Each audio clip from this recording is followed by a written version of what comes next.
Kuda kwechitagure ari panguva yakaoma panguva inoyi.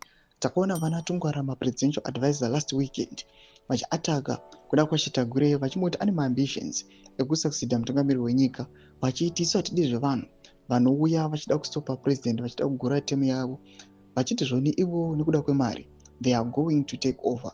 Sanapinda mashoko anobuda yesterday again, takaona mamwe warnings angobuda pachena ekuti anga redirected kuna Tagurei, chinzi vakomana mirai zvamuri kuita izvi zvokuya panguva ine matova nemaconvoy enyu, hamuchatobhadhari matollgate ende munofamba nemota dzisina manumber plates. Sanapinda mashoko aiwa tiona Tagurei achidisowna achizviti aiwa handisi member wemagroup kana zvimwe zvakadaro, kana some other flyers ari kutendera ndoti subscribe or like on the bell icon.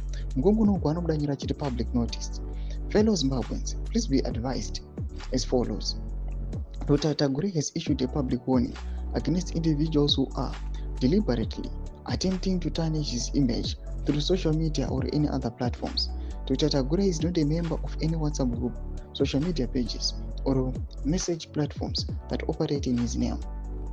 He has not authorized any individual or group to campaign, mobilize, or act on his behalf.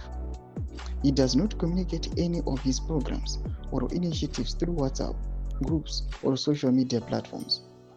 An official communication or matters requiring public attention will be announced exclusively through his office via Public Relations Department.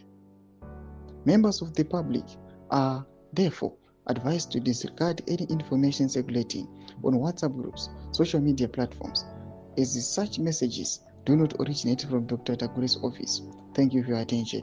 After taona warnings up from the office of the president, toona kuti pane makampeni anga akatoschedula zvinzi Tagurei aronga zvakati hatizozivi kuti zvava chokwadi or is now withdrawing nokuda kuti ona kuti pashata. Amen. Muri Zimbabwe mafactional fights ariko and they are real. Muchiona the Tungwarara mutsvangwa faction iri kunyatsokuonekwa kuti iri against Tagurei 1, iri against VP Chiwenga 2.